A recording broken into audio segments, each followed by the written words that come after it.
Okay. Hey, what's going on? What's going on, man? So I'm like so proud. I'm sitting here doing like not even doing anything. I'm not updating anything. I know Zion is out, but I don't care. Just gonna wait. Get some starters. Let's get some more information. Let's we got like a full 45 minutes for like other stuff to happen. You know, we're in the same zone, man. It's the same thing we had last night too. Yep. Sometimes it's just like the things that we don't know are so much more important than what we know. Yep. And like for example, I mean, this may or may not be anything, but Desmond Bane could be out. So this is what I was just thinking, is that even if Bane is out, I want to do something there. The blowout increases. I think the only thing, I think that it would look like Konchar would be the right play, but then you have Konchar. But look, 3,900 Konchar is not the same as 3,900 Konchar a couple years ago, where it was terrible because you had a bunch of 3,900 plays. You don't have a bunch of them. You know what I mean? He'd become a good play. But I think the guy who would be like the tournament play would be Jalen Noel. So that's that. But I guess the main thing is you wait. Yeah. But you also wait till the other stuff. Like right now, I have it in as my priority to try to get 2 in from New Orleans. I actually don't think that's right. I think 1 from New Orleans minimum is fine. One or more minimum from New Orleans? Yeah, I think 1 minimum from New Orleans is fine. I think if I get there, I get there. You know, it's not a big deal. But I think I'll get there anyway. I mean, the problem is you're going to overly get there. So I'm actually thinking maybe keeping it smaller, playing guys like Najee Marshall. I'm just curious where the projections haven't updated fully yet on that. Because I think Najee Marshall is the best. Before the day started last night in the first lineup I built, Najee Marshall was the first person I put in because I was speculating on him being out. And yet still, for some reason, Najee Marshall still doesn't project all that well. But I think it's going to change in about 5 minutes. Once they announce starters and stuff, right? He's not going to start. Okay. But he is going to be a good play in many facets. He already was in play for me anyway. He and Trey Murphy are the 2 value pieces, and then Ingram's the obvious spend up. I think Joval has higher risk than maybe people think, but I think he's going to be 40% owned right now. If that happens, you just don't play him. But if he's 20% owned, I would say just go way the hell over the field on him. You know what I mean? I wouldn't say don't play him necessarily at 40%, but maybe just keep him out of most of your. If I was scripting, I would have him 10% if that was the case. I would like to tell you something that I thought of on the way back from work today. Yeah, I got one of those. Let's see what you got. I thought clearly I figured out who the best center play was. Oh, you figure out who the best. So I have the best guard play. You give me the best center play. I mean, it's really just totally not even close, as far as I'm concerned. I mean, a guy who was playing 26 minutes coming off the bench, and they started him in his last game. He played 31 minutes, and now John Collins is out. So I think Walker Kessler is the best center player this night. Well, but Walker Kessler's been out, so I don't know how many minutes they'll give him even. Walker Kessler played 31 minutes starting in his last game. He didn't play the last game. Those were from the game before. What happened? Oh, he sat in his last game? Yeah. Yeah, but what I'm saying is that now he's probable, and John Collins is out. But so Collins wasn't out, but Markkanen was out the last game. Right, I know, but I mean, how many? And with no Mitch Robinson, whatever on the other side, how many rebounds is Kessler going to get? 40? I like it. I mean, Hartenstein's a pretty good rebounder too. But well, again, I may be wrong. That's just kind of what came to me on the way back. I like that. Look, you know what? No matter what, I like it.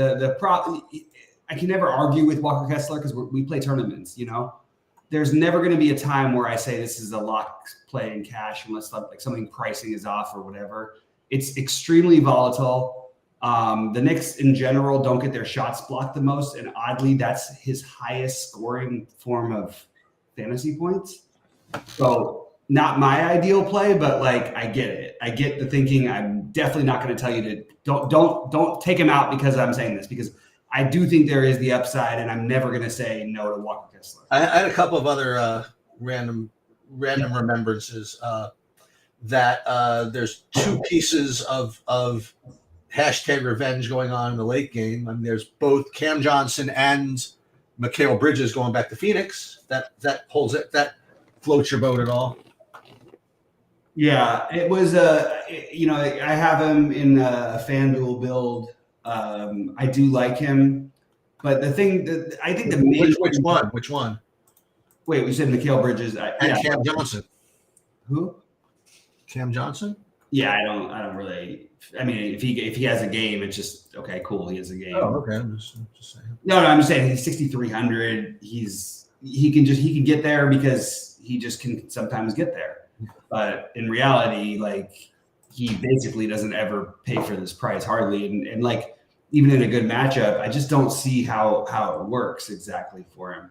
The main thing though, what I like about all these plays that you've mentioned is this is the theme I was going into is that look, maybe we play two Pelicans, maybe we play one, but then, and I know this is not your favorite way to do things, but I have to wait because I'd love to put things in the late game. The most important thing is LeBron and AD, who are both questionable.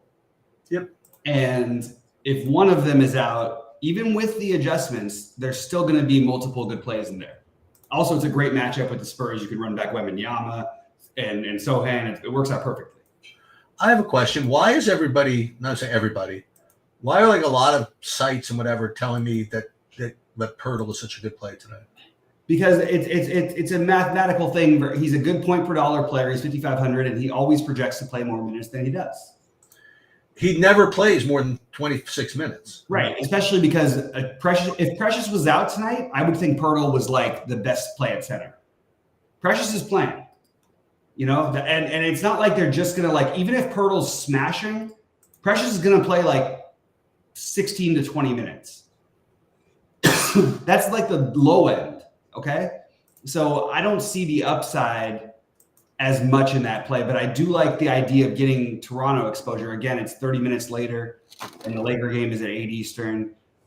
I think the better you can do to delay outside of the Hornets and the two big plays. I do have an Embiid lineup and I have a Maxey lineup. I honestly think that Cade Cunningham is an incredible tournament play. Really? I can't pull the trigger because unless we hear about it in the next 52 minutes, I don't know how to like adjust for that. You know what I mean? Because the Lakers stuff is important. The Desmond Bane thing, even if it's not like looking great for everybody, somebody's going to absolutely crush. And maybe we can find that guy, I think Wembanyama is a good play regardless. Wembanyama is a good play. The guy who no one thinks is a good play tonight for some reason or another is Şengün. And that's why I was interested in the Bane thing. It's a terrible game with a terrible total, like pace-wise.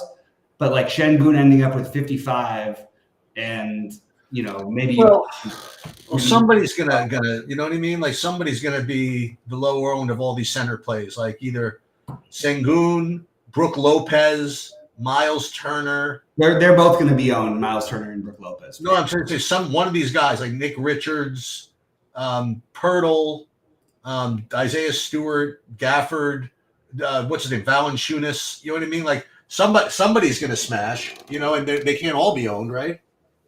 Right. I actually think that Gafford is going to be lower owned than even he's projected for. But I don't like it because it's in the first game, so I would rather get 30 minutes and have Nick Richards. It sucks. You know what I mean? That's just the way that I'm treating it. Because or we could wait on the Me Too, right?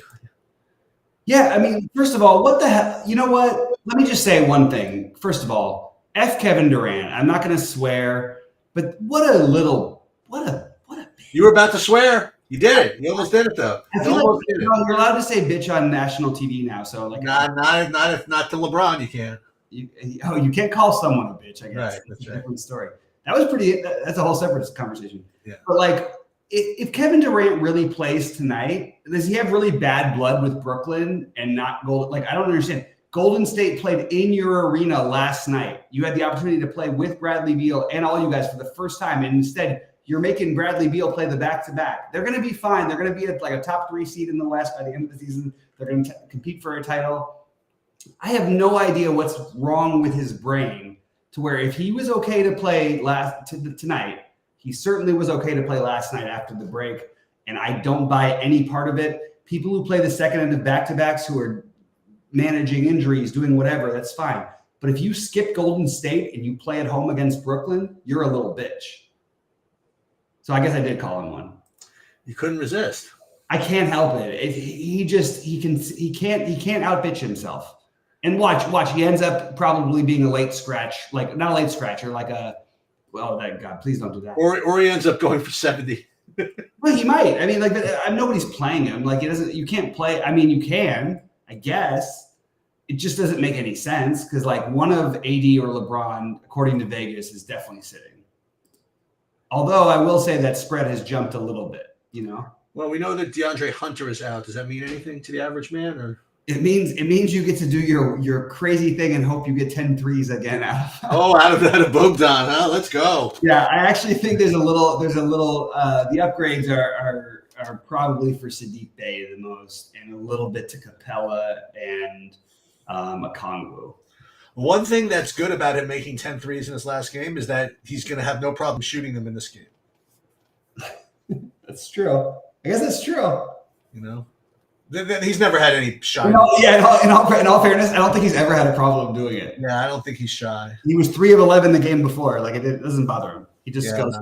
I love, again, my favorite guy to roster. I wish he was on a good. The Hawks have so many players who I wish was on a good team. I'm almost like, why aren't they a good team? Like, why aren't they good? They just aren't. They are the most mediocre team in the history of basketball. Over their last, it's an incredible number. Like over their last 76 games, they're 38-38. Over their last 48, they're 24-24. Over the last 24, they're 12-12. Over their last 150, I saw a thing last night and I was like, oh, this is literally the most average basketball team ever. They're a 500 team. All right. Anyway, the main point is that we need other news from LeBron, and AD is a big one. I do think that the Zion thing is obviously big. I just want to encourage people not to maybe overreact, because if Trey Murphy doesn't start, it doesn't mean he's a worse play. Najee Marshall is not going to start, but he's going to be a good play. He's going to be an interesting play. Yes, so now it did update, and it's got Joe Val as the highest point per dollar player on the slate by a long shot. Oof. Murphy is number 2. I like Murphy for what it's worth, but he is a little. You could argue he could be scoring reliant, but he can do a lot of things.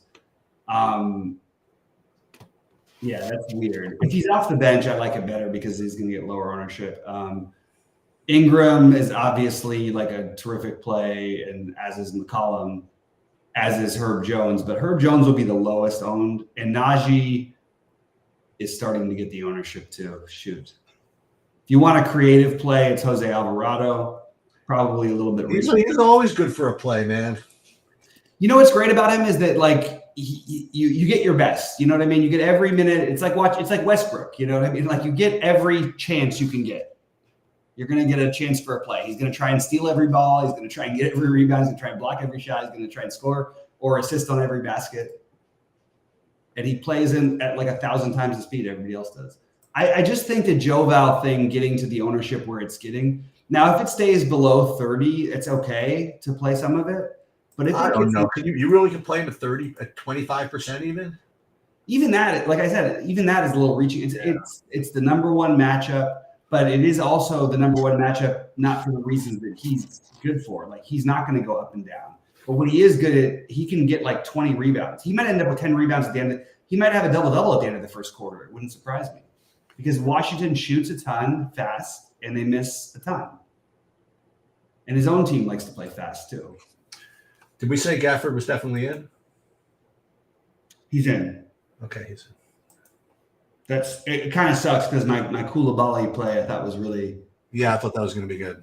It wasn't. It's no good anymore. I think. Well, watch him put up 40 tonight, and we'll be like, what? Embiid and Maxey both. I mean, just go looking at the game times because there's only 2 games in the first window. So ideally you would just wait, but with Zion out, you probably want I'm not going to say 2 anymore. I'm going to say 1 from New Orleans. And I'm gonna like as a minimum, you could go as many as 3, and you'd be okay. I wonder. You know, it would be just be an interesting prop for Prize Picks to put up. Like at what time they released the Anthony Davis LeBron James news, like over under like 7:02 or something like that. Yeah, and I think that Kyle Kuzma is the best tournament play if you're going to play 3 of. I just want to throw this out there. I think you could play three of the Pelicans and play Kyle Kuzma, because or Tyus Jones, but like Kyle Kuzma. This is what doesn't make sense to me about DFS. Why was Kyle Kuzma being owned at 25% against Philadelphia on the road as 14-point underdogs, and against a fast-paced team at home where maybe without Zion, why is he 4% owned? And that was a 13-game slate. And why is it like it's just mindset and it's projections, but the projections are completely faulty, like on Kuzma. What a fantastic season Jordan Poole is having. Wow.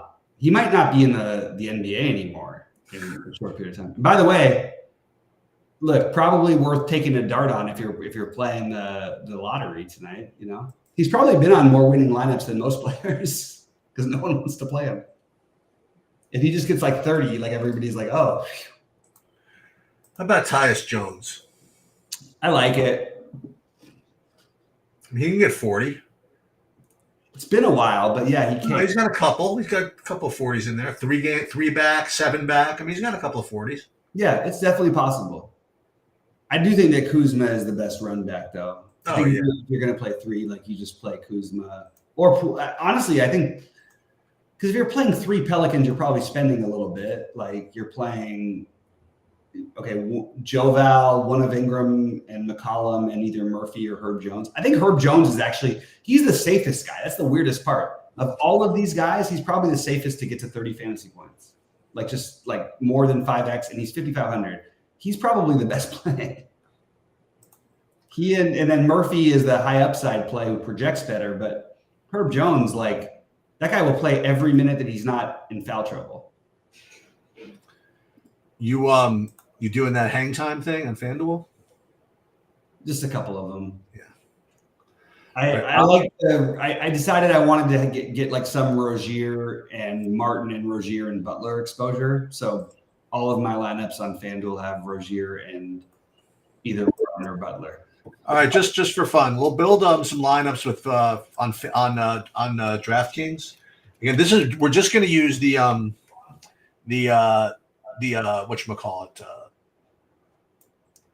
the SaberSim projections. I didn't update mine yet. So we use the SaberSim projections, and we're going to see what we get. What am I guessing? What are we going to get? Joval and a bunch of Pelicans? Is that the story? I think you might. I hope you get a bunch of Schroeder. Schroeder, I forgot. I didn't even go to this, but Schroeder is my highest owned player on the slate. So it's going to be Pelicans, Toronto, probably. I think there's less Toronto that's going to get played than there was because the Pelicans. And are we going to be able to get to like Giannis on these lineups or no? It's impossible to know because they're not accounting for any Lakers stuff. Well, I just want to see what we do here. Let's see. Yeah, so probably, and look, I love Giannis and Halliburton, but like it just gets to be kind of crazy. Well, what if you get 100% Najee Marshall in these lineups somehow? I actually don't think that's the worst thing in the world to have. I don't know. I literally have no idea what's going to happen. I'm watching a guy actively get me 10 fantasy points and probably still have chances somewhere. So Trey Murphy III with a crisp crisp exposure of 100%. It's too much. So ready? 100% Trey Murphy, 100% Jonas Valanciunas, and 100% Jeremy Sohan. Let's go. So you're gonna get all those guys in the winning lineup. That's possible. Pretty much. Right? So that's what you get on just a regular. They're overreacting a little bit. And if I did like Min Uniques 3, then it spreads. It crunches a little bit. Now Valanciunas is the only 100%, and then Trey Murphy goes to 98. But the Sohan goes to 96. It's still 96%. Yeah, right now he's the best point per dollar. But I'll just remind everybody, look, we can look at projections all day long, and it is an important part of basketball, really important. But I will just remind everybody that Jeremy Sohan played 35 minutes in his last game and had 19 fantasy points. He doesn't do anything offensively this year. He played 33 minutes in the game before he had 13 fantasy points. Yeah, he doesn't produce anything offensively. I mean, The last time, but the problem is though, he can. Okay. So he put up 53 right before Halloween. He put up 36 a few nights before that, but it seems kind of crazy just to assume he's doing all of this. Especially with the Spurs, I'm always questioning the projections. So I think that it would be good to like downgrade Sohan to maximum of like 40% or something. Do you even know how to do that part? You don't do that part, do you? Yeah, you could do that. No. I know. But I just What do you mean? Oh, you to make them like max 40%? because that's the way I do when I build, which is No, I could, but no. I can do that as well, but I like doing it after. So you could do it after the build's already been done. In other words, and there's a little subtle difference, right? So after all this happens, then you could put this 40% max, and then it'll give you the right, the lineups you want. That makes sense. If you do it now as opposed to before, it at least starts you with the with the subs with the set of lineups that are the top ones. Where if you just say 40% at the beginning, it just doesn't get you to some of the other better ones. It's kind of weird, hard to explain, but you can still get what you want. So now here's one little thing I like to show is that when we run the contest sims, like NBA, as opposed to all the other sports, is the one where the contest sim adjustment to the ownerships that you would have is the least. Like you get a very similar exposure pool here, whether you run the contest sims or whether you don't run the contest sims, and it's just because NBA is just so projection based, Right. That's what you're going to get. Like if I wouldn't show it now, but with hockey, for example, like if you first build your lineups like for just your normal upside lineups, and then you ran the contest sims, you get like completely different teams. Like it's like baseball. Baseball is very much like hockey. Hockey is very much like baseball, I should say, in a lot of ways. From the correlation part to the point that like projections don't mean that much, with the hitters and the skaters and stuff like that. Like you get a home run in baseball, it's just like just so huge, like, and you get a goal in hockey, it's like so huge. You can't like get all these like floor points like in basketball where you get 2, 3, 4, 5, 6. Imagine if a dunk was worth like 20 points or something like that. You know what I mean? Right. That's the NBA, just like much smoother that way. But here it's again this Sohan thing is completely just a Saber Sim projection, which is another reason why I like to spread out the projection stuff. You know what I mean? That's why I like to take from a lot of places and then I tweak them and I put my own stuff in them as opposed to just relying on one set. Because quite honestly, I don't want to play 96% Sohan. If you want to know the truth. Yeah, I don't even care whether it hits or not. It's just not right. It mathematically can't. But just to show you guys, so all you would do is like from this, I would just hit 40 right here into max, and then you hit apply. And what's kind of cool about it is then it automatically just like gives you the new set of lineups over here. You don't have to like rebuild. The problem is it'll automatically give you all of the rest of the Pelicans. But I'm just saying it's just, look, I like the Pelicans. I understand. I said 1 to 3 is where I think is the right spot. I don't think you want to go more than that unless you're stacking, and then you have to run back Kuzma probably or one of the other guys. But I really think it's getting over the top reactions, and also they can't account for the things that haven't happened yet. That's true. They're not like middling LeBron and AD's projection today. They're at their full projection. And now this is interesting. So once I wanted to limit all these Pelicans to 40% max, then we get to Ingram and it says nope, you can't do it anymore. Like it's like you gotta have more of these guys. Sorry, I can't help you. That's ridiculous. Yeah, well, I mean, you could force in, but what this is saying is that to get this exposure, you got to go outside the 5,000 lineups that you created. Right. No, that's all that means. No, I know. Yeah, it's interesting. It's there. I like getting exposure to the game. I still think the sweet spot is 2 for the Pelicans for me. But I honestly don't mind if you do a lot less of that because the Lakers stuff is huge. Bane could be big depending on who starts, but even if it's not, like, it's still something. And there's other stuff, as we found out last night. You don't know who's starting for who. So I'm just for those of you that play FanDuel, I'm running FanDuel so we can see the same thing. Anything you think stands out on FanDuel? It's different from DraftKings, just instinctively. Yeah, I'll look at it real quick. Mikal Bridges makes a little more sense over there to me. I mean, I can talk about Jackson Hayes, you know what I mean, but I don't really know what that means until we find out about the Lakers. But yeah, Austin Reeves, a little bit cheaper. Basically, the Lakers are all cheaper over there. That's my main takeaway. I also think that it's easier to get to things you want. Like, I have a lot of that, like I said, the Rozier Martin, the Rozier Butler combinations. And people who think, like, we do this all the time with Caleb Martin. I actually think this is a real thing, and I think we should stop, like, avoiding it. I think he's actually, like, when they need him to step up and be a scorer, he can. Put him against his former team, even though his twin brother isn't playing, you know, like that whole thing. It's a pretty good play, I think.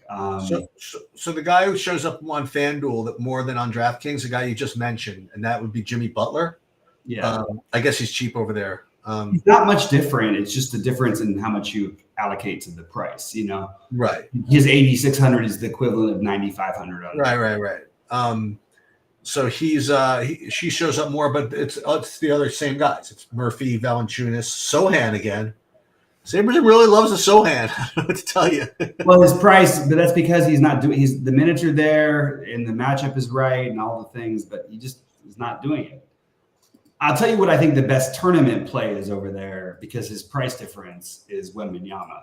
It's maybe they will because they can find a way to do whatever you want on FanDuel. But, like, Wembanyama is 9,900 versus 8,800. That's a pretty big difference. And I just don't see him getting played much. So I'm probably going to play Wembanyama in my big buy-ins on FanDuel. You like Kyle Lowry at all? No. I mean, sure. As a value piece, sure. And on FanDuel, he's probably pretty cheap. I'm just guessing. Sure. Yeah, he just doesn't do anything. He just doesn't do anything. He just doesn't do anything. I like him as a real like basketball player, but, like, his usage is more often 10% or below than it is above. Like, I mean, not really, but it's scarily close. And he's just not like the scoring guy he used to be. But yeah, he can have a game. He's 5,400 on FanDuel, but I don't think you need to do that. Like, you like here's a couple of names I'm getting on FanDuel that I wasn't on DraftKings. How about Damian Lillard? So that was my play of the day. Oh, how about them apples, huh? I think Damian Lillard, but I actually like him better on DraftKings. I think he's going to go nuts. I think that's the way I'm going to stack the game now. And it's sort of like counterintuitive to the way that numbers and everything runs. He's 9,600 on DraftKings. It's really not a good price. I think the Dame time thing really pissed him off. I think that really matters to a guy like him. I've made money off of betting on things like this. I did it with LeBron last night. You know what I mean? You find the right angle for the right guy. I think they're at home. I think they let Dame go out there. And I think, like, if he has like 44 with like 6 minutes to go and they're up by 20, I think they let him get 50. You know what I mean? And I think if he has 37 or 36, they let him get 40. You know what I mean? Yeah. And I really think and he also has a bunch of kids in the arena tonight who apparently he promised he would score at least 30 points. Oh, no. No, I mean, this was me listening to my buddy Kirkwood on Roto Grinders. But I buy into that stuff a little bit, you know, especially with Dame. He has the ball in his hands too. It's not like he has to worry about getting fed. So I will make the Dame, I think, my play in that game, which is really uncomfortable. But I like it, and I was bought in enough to make him at least 30-ish% owned guy for me, which is pretty. You know, that's 28% more than anybody else is going to have. It's actually 3,000% more than anybody else will have, but that's a whole separate conversation. What's this? Why is this Tara Eason character showing up in my lineups? Yeah, I got him too. I like Tari Eason. They finally played him his most minutes the other night. There's a good chance for a blowout here. He put up his biggest. He put up 42 the other night. It's a little bit like the Strother at a higher price. K9 the run back for Indy. I really think these are going to become somewhat irrelevant at some point because I think you're looking at spend ups, and I'm hoping for the Laker value, but because I'm going to say Buddy Hield's a really good play, but I don't think he's a better play than Austin Reeves if LeBron is out. And I think Bruce Brown is a really good play, but I don't think he's better than, whatever, D'Angelo Russell if LeBron is out. Or if both of them are out, then everything changes. I like Miles Turner and Brook Lopez as staples from that game, and I think that Damian Lillard is the best tournament play. If the AD news or the LeBron news comes out at 6:54 or something, with 6 minutes to lock, DraftKings might break. Yeah, we'll see. All the people change everything. Yeah, I'm already planning on one of them being out. I'm pretty sure it's LeBron. I'm just not 100% sure that they don't both sit, which means it's a whole different thing. Then it's especially in the game they can win. Hey, Remo, Philadelphia, Detroit. Yeah, sure. Embiid's a great play, as is Maxey. There's just so many better things to wait for. It's just not a priority at all in any way for me. I think Azar Thompson's a good play. I think Killian Hayes is Kate Cunningham is a great tournament play. But I am not getting to that game very much, to be honest. Yeah, I'm kind of inclined to X out the Philly, Detroit, and even the Miami side, even the Charlotte side, unless I really need Nick Richards. I don't like the Miami side. In Philly, it's tough because you're betting on a blowout. But if it's not a blowout, it probably means Melton, Maxey, or Embiid get there. So you just say, okay, I hope they don't get there enough, I guess. Yeah, I would probably. I'm thinking of Xing them out, and if I don't get the LeBron news by 6:55, I don't know. I think Miami is a very strong side to bet on. They're just expensive. They're not till 7:30 that game. That's right. Yeah. Okay. It's the Pelicans and Wizards. That's the one. Yeah, well, you got to play the Pelicans. Washington, Philly, and Detroit. I could skip. Yeah. I'm probably going to get out of here in just a minute because I have to finish building. Yeah. Listen. So here's the deal. Unfortunately, guys, I'm gonna update projections at whatever I have at 6:40. Takes me a couple of minutes to compile them, and if they don't, and if something happens between 6:40 and 7, you're just not going to get it, and I apologize. If in fact AD and them are out, and I find some time between 7 and 8 to update, I will. But that's just the way it goes. SaberSim will update right away, and it's part of the thing you pay for with the SaberSim package. It's the best I can describe it. Absolutely. And that's pretty much all I got, I guess. All right, thanks, man. Good job, and good luck to everybody tonight. I'll be in the premium Discord for anyone who needs anything.